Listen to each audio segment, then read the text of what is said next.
नमस्कार दोस्तों और स्टडी विज्ञान प्रकाश में आप सभी का हार्दिक स्वागत है। देखो फ्रेंड्स, 69,000 शिक्षक भर्ती एक ऐसे मोड़ पर पहुंच चुकी है कि अब इस पर सरकार के द्वारा कोई निर्णय लेना आसान नहीं रह गया है, क्योंकि मामला सुप्रीम कोर्ट में है और आज सुप्रीम कोर्ट पर इस पर सुनवाई होनी है।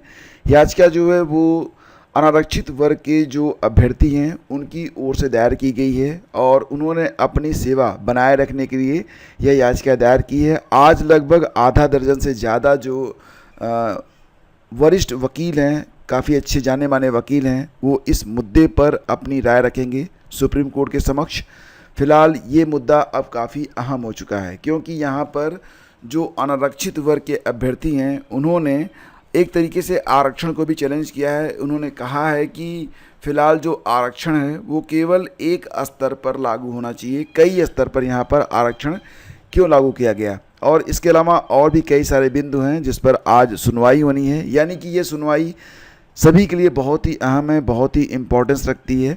और फिलहाल ये जो मामला है सुप्रीम कोर्ट में है और अब जबकि आज इसकी पहले सुनवाई है 9 सितंबर को, तो शाम को मैं बता पाऊँगा कि सुनवाई में क्या हुआ। लेकिन जब तक अब निर्णय नहीं आ जाएगा तब तक नई लिस्ट के बारे में, जैसा कि आदेश इलाहाबाद हाई कोर्ट के द्वारा दिया गया था कि आरक्षण नियमों का पालन करते हुए एक नई लिस्ट तैयार की जाए 90 दिनों के अंदर, तो नई लिस्ट फिलहाल तो अब इस पर जो स्थिति है वो जब तक सुप्रीम कोर्ट के द्वारा कोई निर्णय नहीं आता है, नई लिस्ट बनने पर संभावना जो है वो बहुत ही कम हो गई है। फिलहाल आज सुनवाई होनी है सुप्रीम कोर्ट में 69,000 शिक्षक भर्ती पर, और इनमें कई सारे ऐसे बिंदु हैं जो कि काफ़ी अहम हैं, काफ़ी महत्वपूर्ण हैं। और मुझे लगता है कि ये सारे बिंदु सिर्फ इसी भर्ती को नहीं, आने वाली कई भर्तियों को प्रभावित कर सकते हैं। तो इला जुलाकर आज की भर्ती काफ़ी अहम है और 69,000 शिक्षक भर्ती शुरू से ही विवादों में रही। जैसा कि आप लोग जानते हैं कि पहले कट ऑफ को लेकर विवाद शुरू हुआ और उसके बाद आरक्षण को लेकर विवाद शुरू हुआ। एक 6800 की लिस्ट भी बनाई गई थी, कहा गया था कि हाँ, मतलब सरकार ने यह माना था कि आरक्षण के बिंदुओं पर उनसे त्रुटि हुई है, जिसके कंपनसेशन के लिए उन्होंने एक लिस्ट तैयार की थी जिसको हाई कोर्ट के द्वारा रद्द कर दिया गया था। उसके बाद पूरी सूची को रिवाइज करके एक नई लिस्ट बनाने की बात यहाँ पर कही गई थी। मतलब ये जो भर्ती है ये कई बार कोर्ट में पहुँच चुकी है और अब अंततः इस पर जो मामला है सुप्रीम कोर्ट में है और आज इस पर पहली सुनवाई होनी है। फिलहाल जो कुछ भी अपडेट रहेगी उस पर चर्चा हम शाम को करेंगे। यहाँ पर फ्रेंड्स, उत्तर प्रदेश के सहायता प्राप्त महाविद्यालयों में असिस्टेंट प्रोफेसर, प्राचार्य, एडेड जूनियर हाई स्कूल, ये भर्ती काफ़ी अहम है, क्योंकि यही एकमात्र ऐसी भर्ती जिसमें बीएड वाले जो हैं वो पार्टिसिपेट करते हैं। फिलहाल इससे संबंधित एक परीक्षा जो कि पहले भी हो चुकी है, अभी तक उसका रिजल्ट आया नहीं है। रिजल्ट कैसे जारी होगा, कब जारी होगा, इस पर भी फिलहाल तो चर्चा चल रही है, क्योंकि नए अध्यक्ष आ चुके हैं और जानकारी मिल रही है कि इसी सप्ताह में जो एग्जामिनेशन कंट्रोलर है वो भी आ जाएंगे। इसके अलावा टीजीटी, पीजीटी और यूपीटीईटी की परीक्षा पिछले 2-3 सालों से नहीं हुई है, तो इसके आयोजनों को लेकर जल्द निर्णय होने की उम्मीद है। उत्तर प्रदेश शिक्षा सेवा चयन आयोग की नवनियुक्त अध्यक्ष प्रोफेसर कीर्ति पांडे ने सभी बिंदुओं पर समितियां गठित कर रिपोर्ट मांगी है। रिपोर्ट मिलने के बाद शासन से अनुमोदन लेते हुए आगे की कार्रवाई होगी। यहाँ पर फ्रेंड्स, जैसा कि आप लोग जानते हैं कि अब 1 to 5 में बीएड के लिए कोई भी अवसर उपलब्ध नहीं है, इसलिए जो बीएड के अभ्यर्थी हैं वो चाहते हैं कि एडेड जूनियर हाई स्कूल में नई शिक्षक भर्ती आए ताकि उनको भी शिक्षक भर्ती का लाभ मिल सके। और जैसा कि आप लोग जानते हैं कि इसमें एक शिक्षक भर्ती जो कि लगभग 2-3 साल पहले आई थी, उस पर परीक्षा भी हुई, इसके बाद 2 बार उसका रिजल्ट भी आउट हुआ, लेकिन अभी अंततः उसका जो फाइनल रिजल्ट है वो आउट नहीं हो पाया है। तो कई सारे बिंदु हैं, इस पर निर्णय शिक्षा सेवा आयोग की सहमति के बगैर नहीं हो सकता है और आयोग को नया अध्यक्ष मिल चुका है। फिलहाल अध्यक्ष के बाद अपरीक्षा नियंत्रक की नियुक्ति भी होने वाली है। इसके बाद आपको पता चल पाएगा कि यूपीटीईटी कब होगी और नई भर्तियों का क्या हाल होगा, मतलब नई भर्तियां कब तक आएंगी, साथ ही साथ जो लंबित परीक्षाएं हैं ये परीक्षाएं कब तक करवाई जाएंगी। अभ्यर्थी व्यग्रता से यूपीटीईटी का इंतजार भी कर रहे हैं, क्योंकि लंबे समय से जो अभ्यर्थी हैं वो प्राइमरी शिक्षक भर्ती की मांग कर रहे हैं और बहुत सारे अभ्यर्थी जो कि यूपीटीईटी पास नहीं है वो मांग कर रहे हैं कि यूपीटीईटी की परीक्षा भी करवा ली जाए, उसके बाद नई भर्ती हो। हालांकि कुछ अभ्यर्थी ये भी कर रहे हैं कि पर्याप्त संख्या में यूपीटीईटी और डीएलएड पास अभ्यर्थी हैं तो नया विज्ञापन यथाशीघ्र जारी किया जाना चाहिए।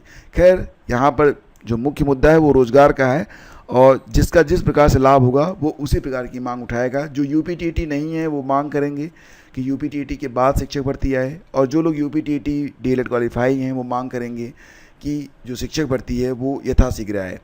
फिलहाल यहाँ पर टीजीटी पीजीटी जैसा कि आप लोगों ने देखा है कि 2022 में जो कुल पद हैं लगभग 4100 के आसपास हैं, टीजीटी और पीजीटी जोड़कर। तो फिलहाल जानकारी मिल रही है कि जो रिक्त पड़े हैं 25,000 पद, उनको जोड़ने की बात की जा रही है पुराने विज्ञापन में, और इसको लेकर प्रतियोगी छात्र प्रतिनिधि मंडल के मुख्यमंत्री को पत्र भी भेजा है। तो प्रतियोगी छात्र प्रतिनिधि मंडल ने मुख्यमंत्री को एक पत्र भेजकर कहा है कि जो फिलहाल 25,000 पद रिक्त हैं उनको पुराने विज्ञापन यानी कि 2022 का जो टीजीटी पीजीटी का विज्ञापन है उसमें ऐड कर दिया जाए। सदस्य शीतला प्रसाद ओझा ने अनुरोध किया है कि प्रदेश में सहायता प्राप्त माध्यमिक विद्यालयों में शिक्षा व्यवस्था को सुदृढ़ बनाने और अध्ययनरत छात्रों को शिक्षा मुहैया कराने के लिए जल्द से जल्द चयन प्रक्रिया शुरू होनी चाहिए। नौकरी नहीं देनी है तो बंद कर देना चाहिए डीएलएड। जैसा कि आप लोगों ने देखा कि एक महाधरना हुआ 5 सितंबर को शिक्षा आयोग पर। उसके बाद जो अभ्यर्थी हैं वो पत्था गिरजाघर के पास बैठकर अपनी मांग पूरी होने तक इंतज़ार कर रहे हैं, और उन्होंने एक धरना प्रदर्शन करके ये मांग करी है कि अगर डीएलएड के बाद उन्हें रोज़गार उपलब्ध नहीं होता है तो ये कोर्स आखिर करवाया ही क्यों जाता है। धरना दे रहे अभ्यर्थियों ने मुर्गा बनकर सांकेतिक रूप से अपना विरोध दर्ज कराया है।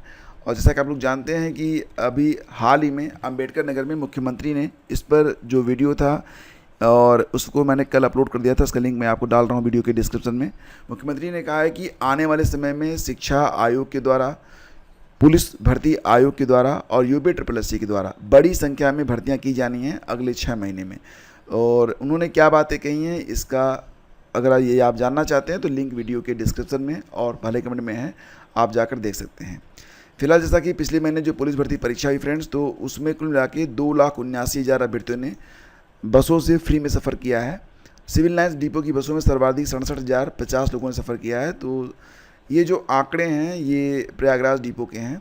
प्रयागराज में कितने लोग आए गए, तो काफ़ी बड़ी संख्या रही जहाँ पर अपने एडमिट कार्ड दिखाकर लोगों ने, अभ्यर्थियों ने यहाँ पर फ्री में सफ़र किया है। और जैसा कि आप लोग जानते हैं कि परीक्षा 22 से 26 अगस्त और 29 अगस्त से 1 सितंबर तक ये सुविधा जो थी वो मिल रही थी। तो बहुत बड़ी संख्या में अभ्यर्थियों ने इस फ्री यात्रा का लाभ उठाया है।